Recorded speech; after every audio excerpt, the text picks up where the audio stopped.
श्री कृष्ण गोविंद हरे मुरारी, हे नाथ नारायण वासुदेवा। राधे राधे भक्तजनों, आज मैं आपको श्रीमद् भागवत महापुराण का द्वितीय स्कंद में 8वां अध्याय सुनाऊंगी। राजा परीक्षित के विद प्रश्न। और उससे पहले हम श्री कृष्ण परमात्मा परमेश्वर को हम कोटि कोटि प्रणाम करते हैं।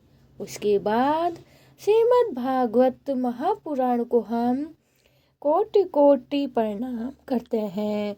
राजा परीक्षित ने कहा, भगवान आप वेदांतों में श्रेष्ठ हैं। मैं आपसे यह जानना चाहता हूँ कि जब ब्रह्मा जी ने निर्गुण भगवान के गुणों का वर्णन करने के लिए नारद जी को आदेश दिया, तब उन्होंने किन किन को किस रूप में उपदेश दिया था। एक तो अचिंतनीय शक्तियों के आश्रय भगवान की कथाएं ही लोगों का परम मंगल करने वाली है। दूसरे, देवर्षि नारद सबको भगवान दर्शन कराने का स्वभाव है। अवश्य ही आप उनकी बात मुझे सुनाइए। महाभाग्यवान सुखदेव जी, आप मुझमें ऐसा उपदेश कीजिए कि मैं अपने आसक्ति रहित मन को सर्वतात्मा भगवान श्री कृष्ण में तन्मय करने के लिए अपना शरीर छोड़ सकूं। जो लोग उनकी लीलाओं का श्रद्धा के साथ नित्य श्रवण करते हैं और कथन करते हैं, उनके हृदय में थोड़ा ही समय में भगवान को प्रकट हो जाते हैं। श्री कृष्ण कान के छिद्रों के द्वारा आपने भक्तों के भावमय हृदय कमल पर जाकर बैठ जाते हैं और जैसे सर्द ऋतु जल का गदलापन मिटा देती है, वैसे ही वह भक्तों के मनोमल का नाश कर देती है। जिसका हृदय शुद्ध हो जाता है, वह श्री कृष्ण के चरण कमलों को एक लक्ष्य के लिए भी नहीं छोड़ता। जैसे मार्ग के समस्त कलेशों से छूटकर घर आया हुआ पार्थिक अपने घर को नहीं छोड़ता है। भगवान जीवन का पंचभूतों के साथ कोई संबंध नहीं है, फिर भी इसका शरीर पंचभूतों में ही बनता है। जो तो क्या स्वामी से ही ऐसा होता है अथवा किसी कारणवश आप इसका बात का मर्मर पूर्ण रीति से जानते हैं। आपने बतलाया कि भगवान की नाभि से वह कमल प्रकट हुआ जिस लोगों की रचना हुई। यह जीवन अपने सीमित अवयवों से जैसे परिचित है, वैसे ही आपने परमात्मा को भी सीमित अवयवों से परिचित का वर्णन किया है। ये क्या बात है। जिनकी कृपा से सर्वभूत में है ब्रह्मा जी प्राणियों को सृष्टि करते हैं, जिनकी नाभि कमल से पैदा होकर भी जिनकी कृपा से ही ये उनके स्वरूप को दर्शन कर सकते थे, वे संसार की स्थिति उत्पत्ति और प्रलय के हेतु सर्वे अंतर्यामी और माया के स्वामी परम पुरुष परमात्मा अपनी माया का त्याग करके किस रूप में शयन करते हैं। पहले आपने बतलाया कि वह विराट पुरुष के अंगों से लोक और परलोकों की रचना की हुई है, और फिर यह भी बतलाया कि लोक और लोकपालों के रूप में उनके अंगों की कल्पना हुई है। इन दोनों बातों का तात्पर्य क्या है। महाकल्प और उनके अंतर्गत अवान्तर कल्प कितने हैं। भूत भविष्य और वर्तमान काल का अनुमान किस प्रकार किया जाता है। क्या आप स्थूल देहाभिमानी जीवों की आयु भी बंधी हुई है। ब्रह्मश्रेष्ठ काल की सृष्टि गति त्रुटि आदि और स्थूल गति वर्ष की आदि किसी प्रकार से जानी जाती है। विविध कर्मों से जीवों की कितनी और कैसी गति होती है। देव मनुष्य आदि योनियों सत्व रज तम इन तीनों गुणों के फलस्वरूप ही प्राप्त होती हैं। उनके चाहने वाले जीवों में कौन कौन किस किस योनियों को प्राप्त करने से के लिए जाता है, किस प्रकार कौन कौन कर्म स्वीकार करते हैं। पृथ्वी, पाताल, दिशा, आकाश, ग्रह, नक्षत्र, पर्वत, नदी, समुद्र, द्वीप और उनमें रहने वाले जीवों की उत्पत्ति कैसे होती है। ब्रह्मांड का परिणाम भीतर और बाहर दोनों प्रकार से बताइए। साथ ही महापुरुषों के चरित्र, वर्णाश्रम के भेद और उनके धर्म का निरूपण कीजिए। युगों के भेद, उनके परिणाम और उनके अलग अलग धर्म तथा भगवान के विभिन्न अवतारों के परम आश्चर्य चरित्र भी बतलाइए। मनुष्य के साधारण और विशेष धर्म कौन कौन से हैं। विभिन्न व्यवसाय वाले लोगों के, राज ऋषियों के और विपत्तियों में पड़े हुए लोगों का धर्म भी उपदेश कीजिए। तत्वों की संख्या कितनी होती है, उनके स्वरूप और लक्ष्य क्या है। भगवान की आराधना की और अंतर्यात्मा योग की विधि क्या है। योगेश्वर को क्या क्या ऐश्वर्य प्राप्त होते हैं तथा अंत में उन्हें कौन सी गति मिलती है। योगियों का लिंग शरीर किस प्रकार भंग होता है। वेद, उपवेद, धर्मशास्त्र, इतिहास और पुराणों का स्वरूप एवं तात्पर्य क्या है। समस्त प्राणियों की उत्पत्ति, स्थिति और प्रलय कैसे होती है। बावली, कुआं, खुदवाई आदि समझदार यज्ञ, यज्ञादि वैदिक एवं काम्य कर्मों की तथा अर्थ, धर्म, काम के साधनों की विधि क्या है। प्रलय के समय जो जीव प्रकृति में लीन रहते हैं उनकी उत्पत्ति कैसे होती है। पाखंड की उत्पत्ति कैसे होती है। आत्मा के बंध मोक्ष का स्वरूप क्या है और वह अपने स्वरूप में किस प्रकार स्थित होता है। भगवान तो परम संतुष्ट हैं, वह अपनी माया से किस प्रकार कीड़ा करते हैं और उसे छोड़कर साक्षी के समान उदासीन कैसे हो जाते हैं। भगवान, मैं यह सब आपसे पूछ रहा हूँ, मैं आपकी शरणा में हूँ। महामुने, आप कृपा करके कर्म वंश इनका तात्पर्य निरूपण कीजिए। इस विषय में आप स्वयं भी ब्रह्मा के समान परम परिणाम हैं और दूसरे लोगों को तो अपनी पूर्व परंपरा से सुनाई बातों का ही अनुष्ठान करते हैं। ब्राह्मण, आप मेरी भूख प्यास की चिंता न करें। मेरे प्राण को पित्त ब्राह्मणों के श्राप के अतिरिक्त और किसी कारण से निकल नहीं सकते, क्योंकि मैं आपके मुखाविंद से निकलने वाली भगवान के अमृत में ही लीला कथा का पान कर रहा हूँ। सूजी कहते हैं, सनकादि ऋषि, जब राजा परीक्षित ने संतों की सभा में भगवान की लीला कथा सुनने के लिए इस प्रकार प्रार्थना की, तब श्री सुखदेव जी को बड़ी प्रसन्नता हुई। उन्होंने उन्हें वही वेद तुल्य श्रीमद् भागवत महापुराण सुनाया, जो ब्रह्मा कल्प के आरंभ से स्वयं भगवान ने ब्रह्मा जी को सुनाया था। पांडु वंश शिरोमणि परीक्षित ने उनसे जो प्रश्न किए थे वे उन सब का उत्तर कर्म वंश देने लगे। बोले श्री नारद जी महाराज की जय हो। बोले श्री कृष्ण भगवान की जय हो। अब हम आपको 9वां अध्याय सुनाते हैं। ब्रह्मा जी का भागवत दर्शन और भगवान के द्वारा उन्हें चतुश्लोक की भगवान तथा उपदेश। श्री सुखदेव जी ने कहा, परीक्षित, जैसे सपन में देखे जाने वाले पदार्थ के साथ उसे देखने वाले का कोई संबंध नहीं होता है, वैसे ही देहादि से अतीत अनुस्वरूप आत्मा का माया के बिना दिव्य पदार्थों के साथ कोई संबंध नहीं हो सकता। विदित रूप वाली माया के कारण वह विदित रूप वाला प्रतीत होता है और जब उनके गुण में रसम जाता है और यह मैं हूँ, यह मेरा है, इस प्रकार के मानने लगता है, किंतु यह गुणों को शुभ करने वाला काल और मोह है, उत्पन्न करने वाली माया है। इन दोनों से परे अपने अनंत स्वरूप में मोहित होकर रमण करने लगता है, आत्माराम हो जाता है। यह मैं मेरा का भाव छोड़कर पूर्ण उदासीन गुणातीत हो जाता है। परमा जी की निष्ठपट तपस्या से प्रसन्न होकर भगवान ने उन्हें अपने रूप का दर्शन कराया और आत्म तत्व के ज्ञान के लिए उन्हें परमात्मा सत्य परमार्थ आदि देव ब्रह्मा जी अपने जन्म स्थान कमल पर बैठकर सृष्टि करने की रचना इच्छा से विचार करके करने लगे।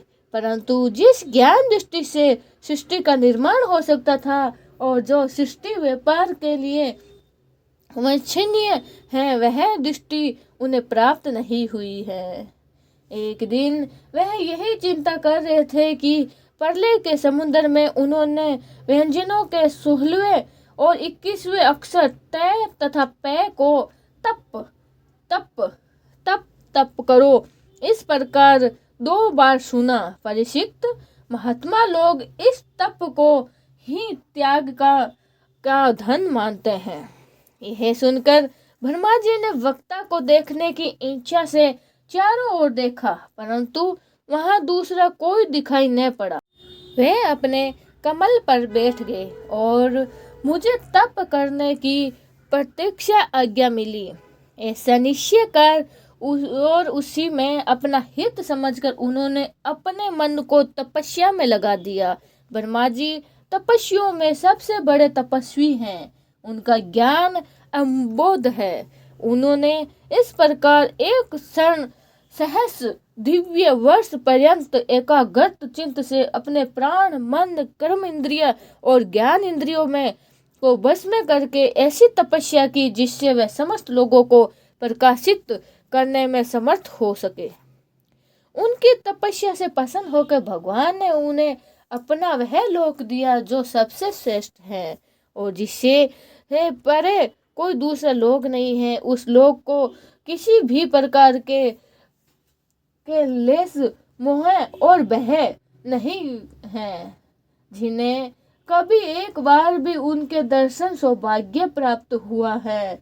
वह देवता बार बार उसकी स्तुति करते रहते हैं। वहाँ रजोगुण, तमोगुण और इससे मिले हुए सत्व गुण भी नहीं है। वहाँ न ही काल की डाल गलती है और न ही माया ही कदम रख सकती है। फिर माया के बाल बच्चे तो जा ही कैसे सकते हैं।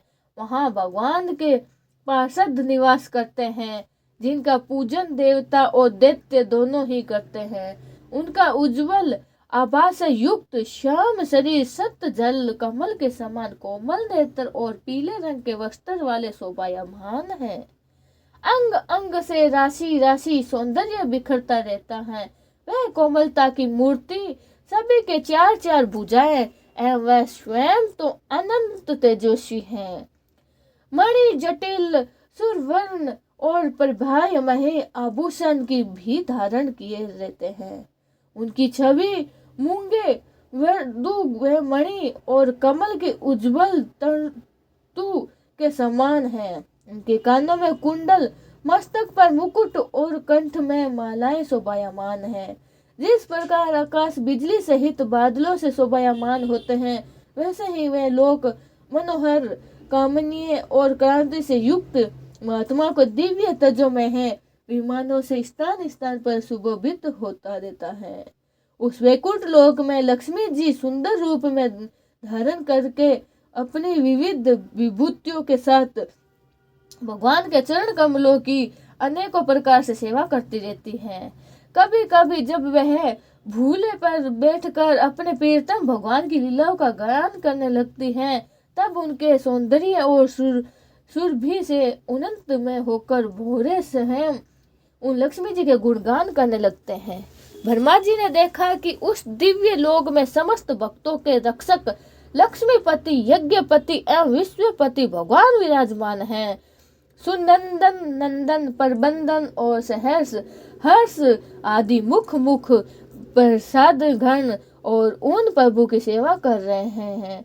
उनका मुख कमल प्रसाद मधुर मुस्कान से युक्त है। आंखों में लाल लाल डोरियां हैं, बड़ी मोहक और मधुर चितवन। ऐसा जान पड़ता है कि अभी अभी उनसे प्रेमी भक्तों को अपना सर्वस्व देंगे।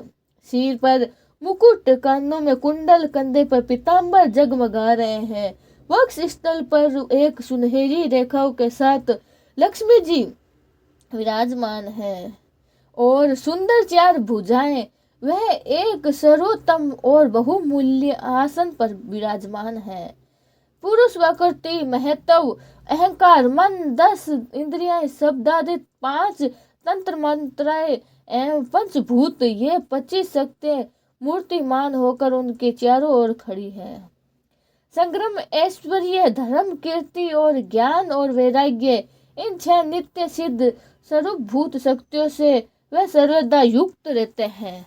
उनके अतिरिक्त और कहीं भी यह नित्य रूप से निवास नहीं करती हैं।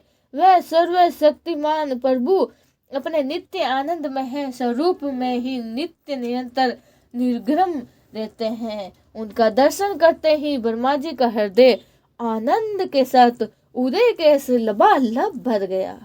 शरीर पुलकित हो उठा, नेत्रों में प्रेम आंसू छलकने आए। ब्रह्मा जी ने भगवान के उन चरणों में जो परमहंसों के निवृत्त मार्ग से प्राप्त हो सकते हैं, सिर झुकाकर प्रणाम किया। ब्रह्मा जी के प्यारे भगवान अपने प्रिय ब्रह्मा को प्रेम और दर्शन के आनंद में निगम शरणागत तथा प्रजा सृष्टि के लिए आदेश देने के लिए योग्य देखकर बहुत प्रसन्न हुए। उन्होंने ब्रह्मा जी से हाथ मिलाया तथा मंद मुस्कुराते मुस्कान से अलकित वाणी से कहा। श्री भगवान ने कहा, ब्रह्मा जी, तुम्हारे हृदय में तो समस्त वेदों का ज्ञान विद्यमान है। तुम्हें सृष्टि रचना की इच्छा से चिरकालत के तपस्या करके मुझे भली भांति संतुष्ट कर दिया है। मन में कपट रखकर योग साधन करने वाले मुझे कभी पसंद नहीं कर सकते। तुम्हारा कल्याण हो, तुम्हारी जो अभिलाषा हो वही वर मांगो, क्योंकि मैं मुँह मांगी वस्तुएं देने में समर्थ हूँ। ब्रह्मा जी, जीव के समस्त कल्याणकारी साधनों का विश्राम परवेशान मेरे दर्शन में ही है। तूने मुझे देखे बिना ही उस सुने जल में मेरी वाणी सुनकर इतनी घोर तपस्या की है। इसी से मेरी इच्छा से तुम्हें मेरे लोक का दर्शन हुआ है। तुम उस समय सृष्टि रचना का कर्म करने में कृतज्ञ वृद्धित मुंड हो रहे थे। इसी से मैंने उसे तुमसे तपस्या करने की आज्ञा दी थी, क्योंकि निष्पाप तपस्या मेरा हृदय और स्वयं तपस्या का आत्मा हूँ। मैं तपस्या से ही इस संसार की सृष्टि करता हूँ, तपस्या से ही इसका धारण पोषण करता हूँ और फिर तपस्या से ही इसे अपने में लीन कर लेता हूँ। तपस्या ही मेरी एक दुर्लभ शक्ति है। ब्रह्मा जी ने कहा, भगवान, आप समस्त प्राणियों के अनंत कारण से साक्षी रूप विराजमान रहते हैं। आप अपने अप्रतिहत ज्ञान से यह जानते हैं कि मैं क्या करना चाहता हूँ। नाथ, आप कृपा करके मुझे याचक की यह मांग पूरी कीजिए। मैं रूपांतर हित आपके सगुण और निर्गुण दोनों ही रूपों को जान सकूं। आप माया के स्वामी, आपका संकल्प कभी व्यर्थ नहीं जाता। जैसे मकड़ी अपने मुंह से जाला निकालकर उसमें कीड़ा करती है और फिर उसे अपने ही में ही लीन कर लेती हैं, वैसे ही आप अपनी माया का आश्रय लेके इस विदित शक्ति संपन्न जगत की उत्पत्ति, पालन और संहार करने के लिए आपने अपने आप को ही अनेक रूपों में बना देते हैं, कीड़ा करते हैं। इस प्रकार आप कैसे करते हैं, इस मर्म को मैं जान सकूं, ऐसा ज्ञान आप मुझे दीजिए। आप मुझ पर ऐसी कृपा कीजिए कि मैं सजग रहकर सावधानी से आपकी आज्ञा का पालन कर सकूं और सृष्टि की रचना करते समय भी कर्तापन आदि के अभिमानी से बंध ना जाऊं। प्रभु, आपने एक मित्र के समान हाथ पकड़कर मुझे अपना मित्र स्वीकार किया है। अतः जब मैं आपकी इस सेवा सृष्टि रचना में लगूं और सावधानी से पूर्ण सृष्टि के गुण कर्मानुसार जीवों का विभाजन करने लगूं, तब कहीं अपने को जन्म कर्म से सतर्क मानकर प्रबल अभिमान न कर बैठो। श्री भगवान ने कहा, अनुभव, प्रेम, भक्ति और साधना से युक्त अत्यंत गोपनीय अपने स्वरूप का ज्ञान मैं तुम्हें कहता हूँ, तुम उसे ग्रहण करो। मेरा जितना विस्तार है, मेरा जो लक्ष्य है, वह मेरे जितने जैसे रूप, गुण और लीलाएं हैं, मेरी कृपा से तुम उसका तत्व ठीक ठीक वैसा ही अनुभव करो। सृष्टि के पूर्व केवल मैं ही मैं था, मेरा अतिरिक्त न स्थूल था न सूक्ष्म, और न दोनों का कारण अज्ञान है। जहाँ यह सृष्टि नहीं, वहाँ मैं ही नहीं, मैं हूँ। और इस सृष्टि के रूप में जो कुछ प्रतीत हो रहा है, वह भी मैं हूँ, और कुछ बच रह गया हो, वो भी मैं हूँ। वास्तव में होने पर भी जो कुछ अनिवार्य वस्तु मेरे अतिरिक्त मुझे परमात्मा में दो चंद्रमाओं की तरह मिथ्या ही प्रतीत हो रही है।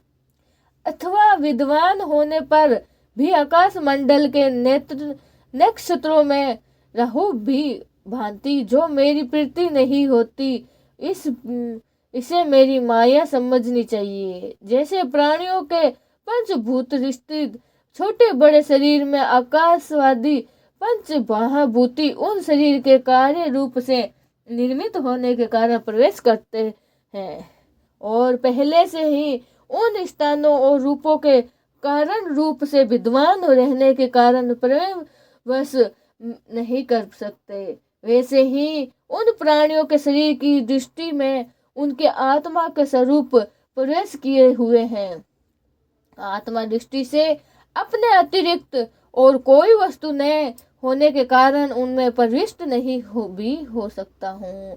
यह ब्रह्मा नहीं, यह ब्रह्मा नहीं, इस प्रकार निषेध ही प्रतीति से, और यह ब्रह्मा है, यह ब्रह्मा है, इस अवन्य की पद्धति से यही सिद्ध होता है कि सर्वातीत एवं सर्व स्वरूप भगवान ही सर्वदा और सर्वस्थित है। वही वास्तविक तत्व है।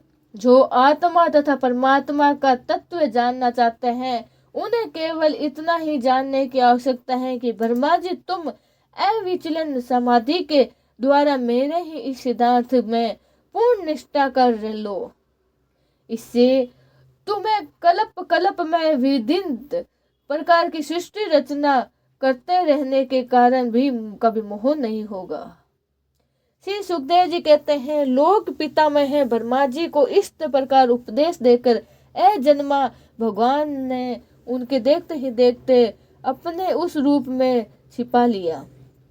जब सर्वभूत स्वरूप ब्रह्मा जी ने देखा कि भगवान ने अपने इंद्रिय योग्योचर स्वरूप को हमारे नेत्र के सामने हटा लिया है, तब उन्होंने अंजलि बांधकर उन्हें प्रणाम किया और पहले कल्प से जैसी सृष्टि थी उसे रूप में इस विश्व की रचना की। एक बार धर्मपति प्रजापति ब्रह्मा जी ने सारी जनता का कल्याण हो अपने इस स्वार्थ की पूर्ति के लिए विधित पूर्वक यम नियमों का धारण किया। उस समय उनके पुत्र भी सबसे अधिक प्रिय परम भक्त देवर्षि नारद जी मायापति भगवान की माया का तत्व जानने की इच्छा से बड़े संयम, विनय और शोभायात से अनुगत होकर उनकी सेवा की, और उन्होंने सेवा से ब्रह्मा जी को बहुत ही संतुष्ट कर दिया। परीक्षित, जब देवर्षि नारद ने देखा कि मेरे लोग पिताजी मुझ पर प्रसन्न है, तब उन्होंने उनसे यही प्रश्न पूछ किया जो तुम मुझसे कर रहे हो। इनके प्रश्न से ब्रह्मा जी भी बहुत प्रसन्न हुए। फिर उन्होंने यह 10 लक्षण वाला भागवत पुराण अपने पुत्र नारद को सुनाया, जिसका स्वयं भगवान ने उन्हें उपदेश किया था। परीक्षित, जिस समय मेरे परम तेजस्वी पिता सरस्वती के तट पर बैठकर परमात्मा के ध्यान में मगन थे, उस समय देवर्षि नारद जी ने वही भागवत उन्हें सुनाया था।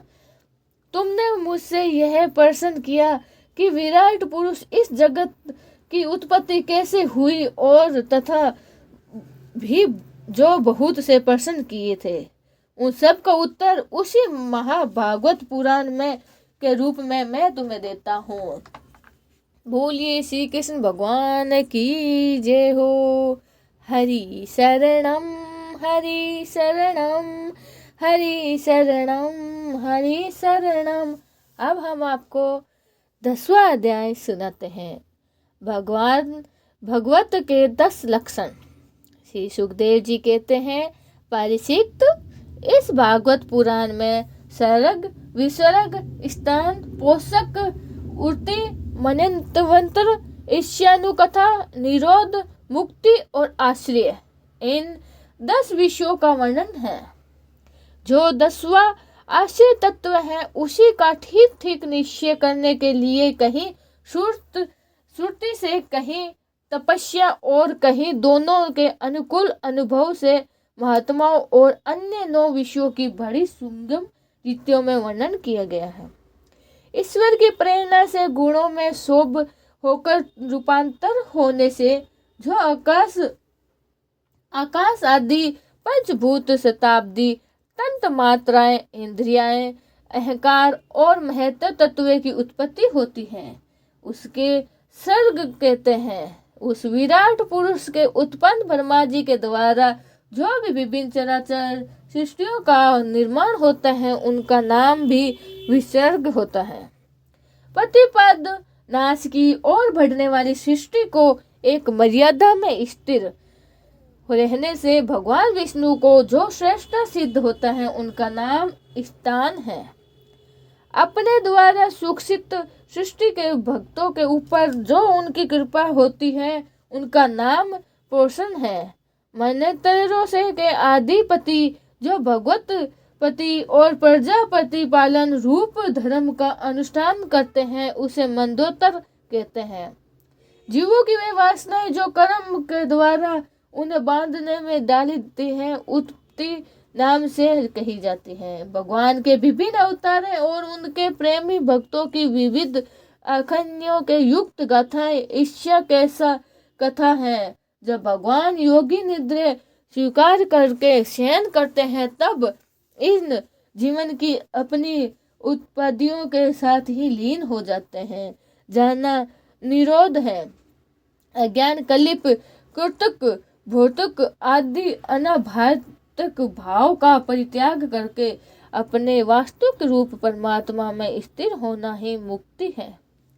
परीक्षित, इस चराचर जगत की उत्पत्ति और प्रलय जिस तत्व के प्रकाशित होते हैं, वह परम ब्रह्मा ही आश्रय है।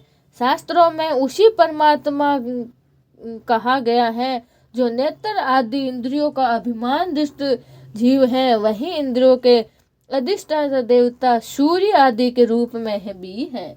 जो नेत्र लोग आदि से युक्त दृश्य हैं, वही उन लोगों को अलग अलग करता रहता है। इन तीनों में यदि एकांग भी अभाव हो जाता है, तो दूसरे देव की उपलब्धि नहीं हो सकती। अतः जो इन लोगों को जानता है, वह परमात्मा ही है। सबका अधिष्ठा आश्रय तत्व है। उनका आश्रय वह स्वयं ही है, दूसरा कोई नहीं। जब पूर्णावर्त विराट पुरुष ब्रह्मांड को फोड़कर निकला, तब वह अपने रहने का स्थान ढूंढने लगा और स्थान की इच्छा से उस शुद्ध संकल्प पुरुष ने अत्यंत पवित्र जल की सृष्टि की। विराट पुरुष नर से उत्पन्न होने के कारण जल का नाम नार पड़ा और उस अपने उत्पन्न किए हुए नार में वह पुरुष 1000 वर्ष तक रहा। इसी से उसका नाम नारायण हुआ। उन नारायण भगवान की कृपा से दिव्य कर्म, काल, स्वभाव और जीव आदि की सत्ता है। उनके उपेक्षा कर देने पर और किसी का अस्तित्व नहीं रहता है।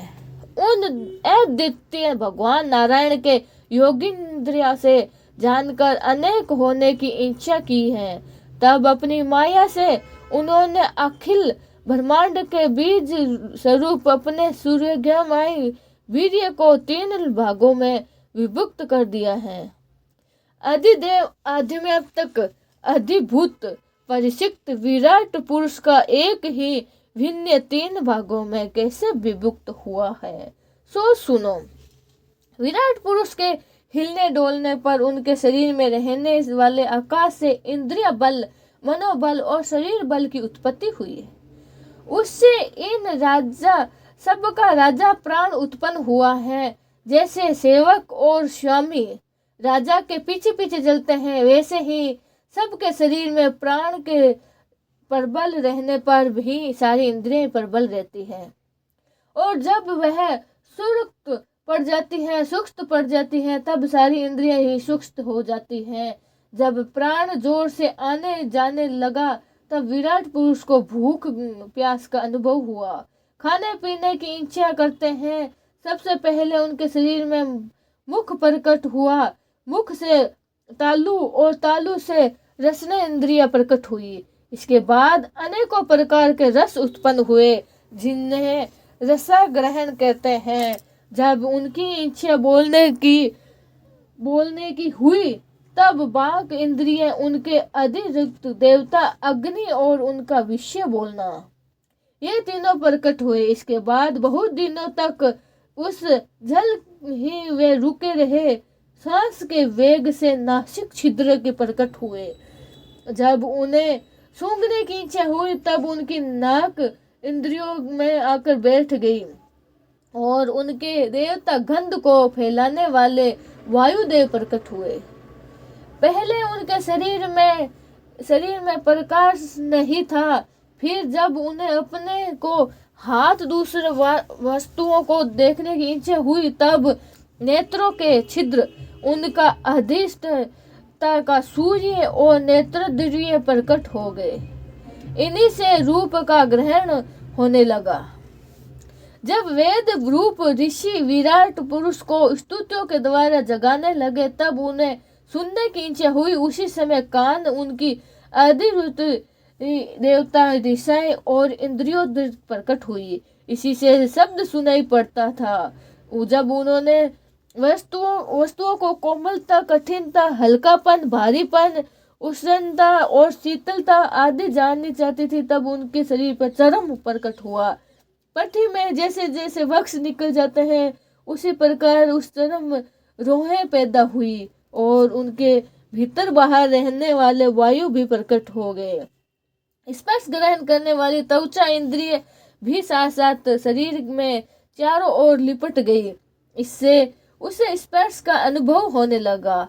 जब उन्होंने अनेकों प्रकार के कर्म करने वाली इच्छा हुई तब उनके हाथ उग आए और तब हाथों से ग्रहण करने की शक्ति हस्तेंद्रिया तथा उनके अधिदेवता इंद्र प्रकट हुए। तब उन्होंने आश्रय से होने वाला ग्रह रूप कर्म भी प्रकट हो गया। जब उन्होंने अभिष्ट स्थान पर जाने की इच्छा हुई तब उनके शरीर में पैर उग आए। चरणों के साथ ही चरण इंद्रियों के अधिष्ठान रूप में वहां स्वयं यज्ञ पुरुष भगवान विष्णु स्थित हो गए और उन्हें ही चलना रूप कर्म प्रकट हुआ।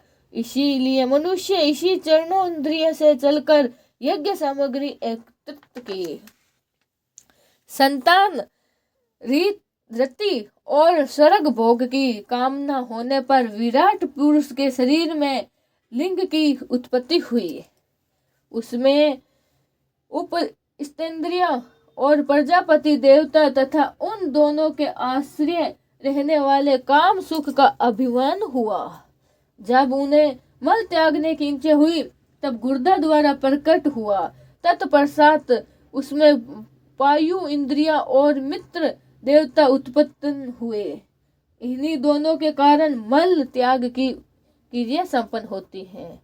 अपना मार्ग द्वारा एक शरीर से दूसरे शरीर में जाने की इच्छा होने पर नाभि प्रकट हुई। उनसे अपना और मृत्यु देवता प्रकट हुए। इन दोनों की आश्रय से ही प्राण और अपना का विरोह यानी मृत्यु होती है। जब विराट पुरुष को अन्न जल ग्रहण करने की इच्छा हुई तब कोक आंते और नाड़ियां उत्पन्न हुई। साथ ही कुक्षित के देवता समुद्र, नाड़ियों के देवता नदियां एवं तुष्टि और पुष्टि, ये दोनों उनके आश्रित विषय उत्पन्न हुए। जब उन्होंने अपनी माया पर विचार करना चाहा तब हृदय की उत्पत्ति हुई। उससे मन रूप इंद्र के और मन से उनका देवता चंद्रमा तथा विश्व कामन और संकल्प प्रकट हुआ। विराट पुरुष के शरीर में पृथ्वी, जल और तेज से 7 धातुएं प्रकट हुई। त्वचा, चरम, मांस, रुद्र, मेद, मर्जा और अस्तित्व। इसी प्रकार आकाश, जल और वायु से प्राणों की उत्पत्ति होती है। छद्रादि सब इंद्रियां शब्दादि विषयों को ग्रहण करने वाली है। वह विषय अहंकार से उत्पन्न हुई है। मन सब विकारों का उत्पत्ति स्थान है और बुद्धि समस्त पदार्थों का बोध कराने वाली है। मैंने भगवान के इस स्थूल रूप का वर्णन तुम्हें सुनाया है। यह बाहरी ओर से पृथ्वी, जल, तेज, वायु, आकाश, अहंकार, महत्व है और प्रकृति इन 8 आवरणों से घिरा हुआ है। इससे परे भगवान का अनंत सूक्ष्म रूप है। वह अव्यक्त, निर्वेश, आदि, मध्य और अनंत से रहित है एवं नित्य वाणी और मन की वहां तक पहुंच नहीं है। मैंने तुम्हें भगवान के स्थूल और सूक्ष्म, वर्तित और अवर्तित, जिन्हें 2 रूपों का वर्णन सुनाया जाता है, ये दोनों ही भगवान की माया द्वारा रचित है। इसीलिए विद्वान पुरुष इन दोनों को ही स्वीकार नहीं करते हैं। वास्तव में भगवान निष्क्रिय हैं। अपनी शक्ति में ही वह सक्रिय बनते हैं। फिर तो वह ब्रह्मा का या विराट रूप धारण करके वाचक और वाच्य शब्द और उनके अर्थ के रूप में प्रकट होती है और अनेक नाम, रूप तथा क्रियाएं स्वीकार करते हैं। परीक्षित, प्रजापति, मनु, देवता, ऋषि, पितृ, सिद्ध, चारण, गंधर्व, विद्याधर, असुर, यक्ष, किन्नर, अप्सराएं, नाग, सर्प, किम पुरुष, उरग, मर्तुकाय, राक्षस, पिशाच, प्रेत, भूत, विनायक, कुंडमय, कुष्ठमंडाय, उन्मादय, वेताल, यातुधान, ग्रह, पक्षी, मृग, पशु, वृक्ष, पर्वत, सरीसृप इत्यादि जितने भी संसार में नाम रूप हैं, सब भगवान के ही हैं। संसार में चर और अचर वेद से 2 प्रकार के तथा जरायुज, अंजज, सवेदजन और अर्धिदुज वेद के 4 प्रकार के जितने भी जलचर, थलचर तथा आकाशचारी प्राणी हैं, सबके सब शुभ, अशुभ और मिश्रित कर्मों के तदनुसार फल है। सत्व की प्रधानता से देवता, रजोगुण की प्रधानता से मनुष्य और तमोगुण से प्रधान से नारकीय योनियों मिलती है। इन गुणों में भी जब एक गुण दूसरे को गुणों से अभिभूत हो जाता है, तब प्रत्येक गति के 3-3 वेद और हो जाते हैं। वे भगवान जगत के धारण पोषण के लिए धर्म विष्णु रूप स्वीकार करके देवता, मनुष्य और पशु पक्षी आदि रूपों में अवतार लेते हैं तथा विश्व का पालन पोषण करते हैं। मनुष्य और पशु पक्षी आदि रूपों में अवतार लेते हैं। प्रलय का समय आने पर भी वे भगवान अपने बनाए हुए इस विश्व को कारागृह अग्नि स्वरूप रुद्रिका रूप ग्रहण करके अपने में वैसे ही लीन कर लेते हैं जैसे वायु मेघ को। परिचित महात्माओं ने अचिंतनीय ऐश्वर्य भगवान का इसी प्रकार वर्णन किया है, परंतु तत्व ज्ञानी पुरुषों को केवल इस सृष्टि पालन और प्रलय करने वाले रूप में ही उनका दर्शन नहीं करना चाहिए, क्योंकि वह तो इससे भी परे है और सृष्टि की रचना आदि कर्मों का निरंतर रूप करके पूर्ण परमात्मा से कर्म कर्तापन का संबंध नहीं जोड़ा गया है। वह तो माया से आरोपित होने के कारण कर्तव्यव्रत का निषेध करने वाले हैं। यह मैंने ब्रह्मा जी के महाकल्प का अवान्तर कल्पों के साथ वर्णन किया है। सब कल्पों से सृष्टि क्रम एक सा है। अंत में तो केवल इतना ही है, महाकल्प के प्रभाव से प्रकृति में कर्मवश महत्व आदि की उत्पत्ति होती है। कल्पों के प्रभाव में प्रकृति सृष्टि को ज्यों की त्यों ही रहती है। चराचर प्राणियों की वैकुंठ सृष्टि नवीन रूप से होती है। परिशिष्ट काल का परिणाम कल्प और उनके अंतर्गत मनंतरों का वर्णन आगे चल। सावधान होकर सुनो। सनकादि जी ने पूछा, सूत जी, आपने हम लोगों से कहा था कि भगवान के परम भक्त विदुर जी ने अपने अति दुष्यंत कुटुंबियों को भी छोड़कर पृथ्वी के विभिन्न तीर्थों में विचरण किया है। उस यात्रा में मैथिली ऋषि के साथ आध्यात्मिक संबंध में उनकी बातचीत कहाँ हुई थी तथा मैथिली जी के उनके प्रश्न करने पर किस तत्व का उपदेश किया। सूत जी, आपका स्वभाव बड़ा सौम्य है। आप विदुर जी का वह चरित्र सुनाइए। उन्होंने अपने भाई बंधु को क्यों छोड़ा और फिर उनके पास क्यों लौट आए। सूत जी ने कहा, सनकादि ऋषियों, राजा परीक्षित ने भी यही बात पूछी थी। उनके प्रश्नों के उत्तर में सुखदेव जी महाराज जो कुछ कहा था वही मैं आप लोगों से कहता हूँ। सावधान होकर सुनिए। इति द्वितीय स्कंद समाप्त। हरिओम तत्सत। हमारा द्वितीय स्कंद समाप्त होता है। कल से हम आपको तृतीय स्कंद के प्रथम अध्याय से शुरुआत करेंगे। राधे राधे। श्री कृष्ण गोविंद हरे मुरारी, हे नाथ नारायण वासुदेवाय। बोलो श्रीमद् भागवत पुराण की जय हो। बोलो श्री कृष्ण भगवान की जय हो। राधे राधे।